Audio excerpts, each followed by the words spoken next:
Hello tenthies, welcome back to my channel NCERT pin point, जहां हम और आप मिलकर एनसीईआरटी साइंस की सभी एक्टिविटी को स्टडी करते हैं। आज की एक्टिविटी जो कि 10th class science chapter 1 chemical reaction and equation की एक्टिविटी नंबर 1.7 जो पेज नंबर 9 पर है, जो एक इलेक्ट्रोलिसिस ऑफ वाटर को डेमोन्स्ट्रेट करती है।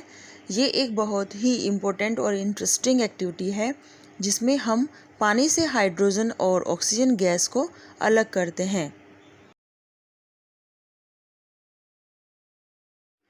ऑब्जेक्टिव में to demonstrate the electrolysis of water, ये दिखाना कि जब पानी में इलेक्ट्रिसिटी पास की जाती है तो वाटर अपने कंपोनेंट यानी हाइड्रोजन और ऑक्सीजन में ब्रेक डाउन हो जाते हैं।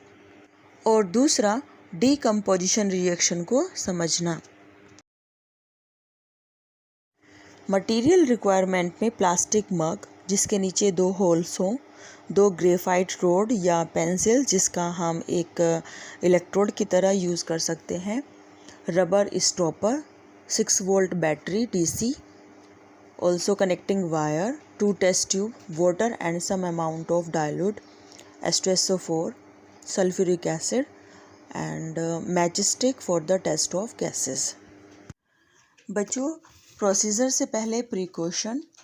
इस एक्टिविटी में कभी भी डोमेस्टिक जो इलेक्ट्रिकल सप्लाई होती है जो कि एसी होती है तो उसका यूज़ नहीं करना चाहिए। दूसरा, टेस्ट ट्यूब को इलेक्ट्रोड पर उल्टा करके रखें तो ध्यान रखें कि उसमें पहले से एयर बबल ना हो ताकि गैस का वॉल्यूम एक्यूरेट आए। प्रोसीजर में प्लास्टिक मग के बॉटम में 2 होल्स करके रबर स्टॉपर लगाएंगे। उन स्टॉपर्स के बीच में से 2 कार्बन इलेक्ट्रोड को फिट करके नीचे से बैटरी के प्लस और माइनस टर्मिनल से जोड़ देते हैं। मग में इतना पानी भरें कि दोनों इलेक्ट्रोड डूब जाएं। अब इसमें थोड़ा सा डाइल्यूट सल्फ्यूरिक एसिड की ड्रॉप्स डालेंगे क्योंकि बच्चों प्योर वाटर इलेक्ट्रिसिटी का बैड कंडक्टर होता है। एसिड डालने से क्या होगा कि पानी की कंडक्टिविटी बढ़ती है। 2 टेस्ट ट्यूब को पानी से पूरा भरें और उन्हें उल्टा करके दोनों जो कार्बन इलेक्ट्रोड हैं उनके ऊपर ध्यान से सेट कर देते हैं ताकि उनमें हवा ना जाए। अब स्विच ऑन करें और एपरेटस को बिना टच किए 5 to 10 मिनट के लिए छोड़ दें। इन ऑब्जर्वेशन, अब आप देखेंगे कि दोनों इलेक्ट्रोड्स पर बबल बनने शुरू हो गए हैं। दोनों टेस्ट ट्यूब में पानी का जो लेवल है वो नीचे गिरने लगेगा क्योंकि गैसेस कलेक्ट हो रही हैं और ये वाटर के डिस्प्लेसमेंट को भी शो करता है। सबसे इम्पोर्टेंट ऑब्जर्वेशन में आप देखेंगे कि एक टेस्ट ट्यूब में दूसरी टेस्ट ट्यूब के अकॉर्डिंग डबल गैस कलेक्ट होती है, यानी पानी का लेवल एक टेस्ट ट्यूब में ज़्यादा और एक में कम होता है। बच्चों, ऐसा इसलिए होता है, पानी के एक मॉलिक्यूल्स में हाइड्रोजन के 2 एटम होते हैं और ऑक्सीजन का 1 एटम होता है।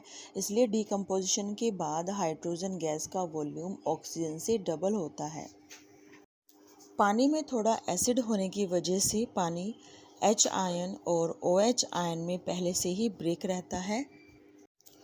अब कैथोड जो कि एक निगेटिव टर्मिनल है वहाँ पर पॉजिटिव H आयन जाते हैं और बैटरी से इलेक्ट्रॉन लेकर न्यूट्रल हाइड्रोजन गैस बनाते हैं। यहाँ पर जो H आयन है उनका रिडक्शन होकर के हाइड्रोजन गैस बनती है। अब एनोड पर जो कि एक पॉजिटिव चार्ज टर्मिनल होता है वहाँ पानी के मॉलिक्यूल्स अपने इलेक्ट्रॉन लूज कर करके ऑक्सीजन गैस रिलीज़ करते हैं। इनकी रिएक्शन आप स्क्रीन पर देख पा रहे हैं। बच्चों, वाटर इलेक्ट्रोलिसिस एक रिडॉक्स रिएक्शन है। इसमें H आयन रिड्यूस होकर के हाइड्रोजन गैस और OH आयन ऑक्सीडाइज होकर के ऑक्सीजन गैस बनाते हैं। साथ ही साथ ये एक एंडोथर्मिक डीकम्पोजिशन रिएक्शन भी है क्योंकि इसमें एनर्जी हम इलेक्ट्रिकल एनर्जी का यूज़ कर रहे हैं। इसलिए बच्चों, एनोड पर जो कि एक पॉजिटिव चार्ज है तो उस पर ऑक्सीजन गैस हमें मिलती है, जबकि कैथोड पर डबल हाइड्रोजन गैस जमा होती है। दोनों टेस्ट ट्यूब को निकालने पर जब जलती हुई मैच स्टिक या कैंडल ले जाते हैं तो कैथोड पर पॉप साउंड के साथ फ्लेम जलती है, जिससे ये प्रूव होता है कि हाइड्रोजन गैस है अपार्ट फ्रॉम दिस, एनोड पर जलती हुई मैचस्टिक और कैंडल ले जाते हैं तो तेज़ी से आग जलने लगती है, तो यह ऑक्सीजन गैस का प्रूफ है।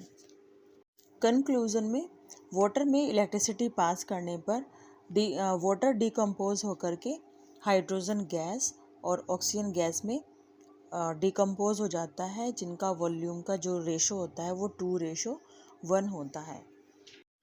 अब बच्चों, इस एक्टिविटी से बनने वाले सबसे इफ़ेक्टिव एंड हाई यील्ड जो बोर्ड एग्जामिनेशन क्वेश्चन हैं उनको भी एक बार देख लेते हैं।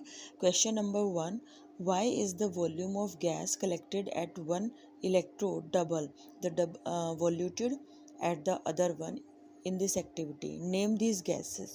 Question number 2, why are a few drops of dilute sulfuric acid added to water before passing the current? Question 3, what will happen if silver or copper wire are used instead of graphite or carbon rod as a electrode? तो बच्चों, इसका simple सा answer हो जाएगा, जो carbon graphite electrode होते हैं inert होते हैं, they do not chemically react with product, that's why. Next question है, what is the ratio by volume of two gases collected in the test tube या इन दिस एक्टिविटी? तो इसका answer 2:1 है। Next question है, what would happen if dilute HCl और nitric acid was used instead of dilute sulphuric acid for this activity? Pin point challenge question में क्या होगा बच्चों, यदि हम जो इस एक्टिविटी में हम DC करंट यानी कि बैटरी यूज़ कर रहे हैं और उसके रिप्लेस पर अगर घर पर आने वाली जो AC करंट होता है, अगर इलेक्ट्रोड को उसके साथ जोड़ दिया जाए तो क्या वाटर का डिकम्पोजिशन होगा? Drop your answer in comment section. ऐसे ही इंफॉर्मेटिव वीडियोस के लिए subscribe to my channel, like share and comment. Thanks for watching, keep